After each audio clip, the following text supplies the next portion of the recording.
Kita beralih ke sorotan selanjutnya, Saudara. Menko Bidang Hukum, HAM, dan Imigrasi Yusril Iza Mahendra menegaskan pemerintah akan menindaklanjuti rekomendasi-rekomendasi Komnas HAM soal penyelesaian kasus HAM.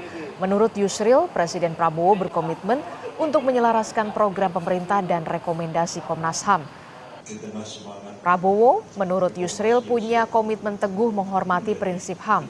Pemerintah berupaya memperbaiki sistem HAM dan berupaya juga menyelesaikan isu-isu HAM di masa lalu.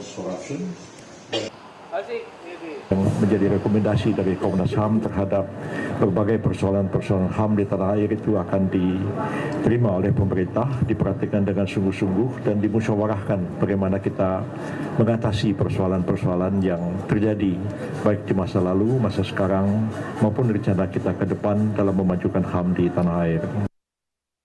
Sementara itu, Saudara, Amnesty International Indonesia mencatat ada 116 kasus tindakan kekerasan kepolisian sepanjang 2024. Bahkan ada 579 orang jadi korban kekerasan aparat dalam pengamanan aksi unjuk rasa damai. Amnesty mendesak polisi mengevaluasi penggunaan senjata personilnya agar tidak melanggar prinsip-prinsip hak asasi manusia. Menurut Direktur Eksekutif Amnesty International, dari Januari hingga November 2024 ada 116 kasus tindakan kekerasan yang diduga dilakukan polisi. 579 orang jadi korban. Amnesty International mendesak DPR RI memanggil Kapolri guna dimintai pertanggungjawaban atas maraknya kekerasan polisi pada 2024. Penangkapan, penahanan sewenang-wenang, kekerasan fisik, penggunaan gas air mata yang tidak perlu, tidak proporsional, serta kekerasan yang berlapis, termasuk orang yang ditangkap tanpa komunikasi sehingga bisa dinyatakan hilang untuk sementara waktu. Itu ada 579 orang warga sipil yang menjadi korban kekerasan polisi selama rangkaian aksi unjuk rasa damai yang berlangsung selama sekitar 7 hari di 14 kota yang tersebar di dalam 10 provinsi.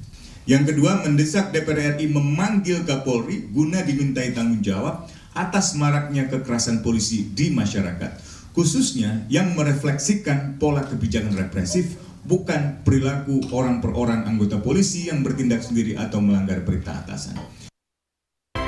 Saudara, tanggul jebol mengakibatkan banjir bandang melanda desa Ngerapah, Kecamatan Banyu Biru, Kabupaten Semarang, Jawa Tengah. Curah hujan yang tinggi menyebabkan tanggul Sungai Kelegung jebol tak kuat menahan debit air.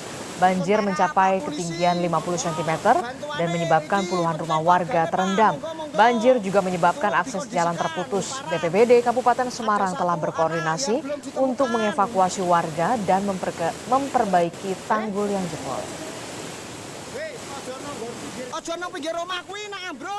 Intinya yang pertama ini adalah bagaimana masyarakat aman. Ketika kondisinya sudah kondusif, kami akan lebih mendorong untuk BPWS segera memperbaiki kondisi yang jebol tersebut. Sudah ada total rumahnya berdampak? Belum. Itu daerah situ sudah berapa kali? Berapa kali tanggul jebol? Kalau kejadian baru sekali ini yang kedua. Kita beralih ke sorotan lain, Saudara. 2 wisatawan asing tewas tertimpa pohon tumbang di kawasan Monkey Forest, Ubud, Gianyar, Bali.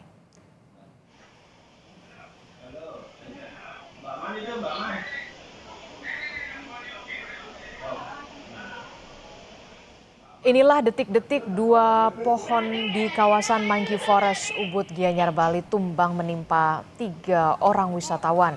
Kedua pohon tersebut tumbang akibat diterjang oleh angin kencang. Akibat kejadian ini, 2 wisatawan asal Korea dan Prancis meninggal dunia. Sementara 1 orang lainnya mengalami luka parah.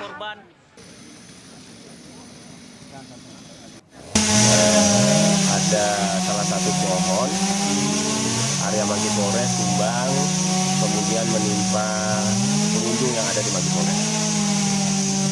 Tercatat saat ini 2 orang dalam keadaan meninggal dunia dan 1 lagi dalam kondisi luka-luka. Betul, 3 korban wna. Kita beralih ke sorotan politik, Saudara. Presiden ke-7 Republik Indonesia Joko Widodo bertemu dengan Sekjen Partai Gerindra Ahmad Muzani di Solo, Jawa Tengah pada Selasa sore. Pertemuan keduanya berlangsung cukup lama. Muzani mengatakan jika Jokowi sangat concern dengan situasi politik dan juga ekonomi di pemerintahan Prabowo Gibran. Disinggung apakah pertemuannya dengan Joko Widodo membahas soal ajakan bergabung ke Gerindra. Ahmad Muzani bilang Gerindra akan kongres di bulan Februari. Menyinggung soal beliau masuk, Pak Jokowi masuk ke Partai Gerindra nggak sih Pak?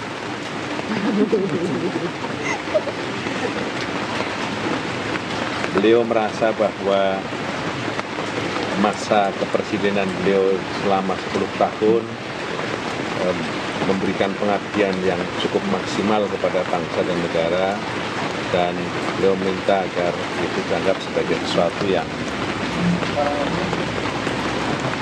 sesuatu bakti kepada bangsa dan negara, dan kami paham itu semua. Dan saya mengatakan kepada beliau, Gerindra insya Allah akan kongres pada Februari 2025 yang akan datang. Kita beralih ke sorotan lain, Saudara. Ketua KPU Jakarta Wahyu Dinata menyebut KPU siap menghadapi gugatan sengketa hasil pilkada yang diajukan ke Mahkamah Konstitusi. Wahyu Dinata mengaku KPU telah bekerja sudah sesuai dengan prosedur. KPU juga menghormati upaya hukum para pasangan calon yang mengajukan gugatan.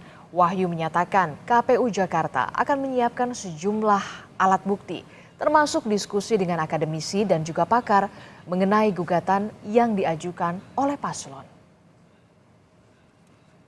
Menghormati ya upaya hukum apapun yang dilakukan oleh pasangan calon tertentu ya, dalam rangka mencari keadilan ya. Yang pasti kami sudah bekerja secara prosedur yang ada, dan kami meyakini hasil kerja-kerja kami, dan mudah-mudahan apapun nanti yang menjadi gugatan, kami akan mempersiapkannya secara maksimal. Sementara itu, Mahkamah Konstitusi menerima lebih dari 200 permohonan sengketa pilkada hingga Selasa malam. Permohonan pengajuan sengketa pilkada sebanyak 222 perkara. Permohonan online 110, sedangkan yang mengajukan langsung ke MK ada 112 perkara. Sesuai dengan Undang-Undang Nomor 10 Tahun 2016, syarat untuk mengajukan gugatan pilkada ke Mahkamah Konstitusi meliputi peserta pemilihan mengajukan permohonan kepada MK paling lambat 3 hari kerja sejak diumumkan penetapan perolehan suara hasil pemilihan. Permohonan yang online 110, ya Bro, 112 yang offline. Ya Mbak Nah.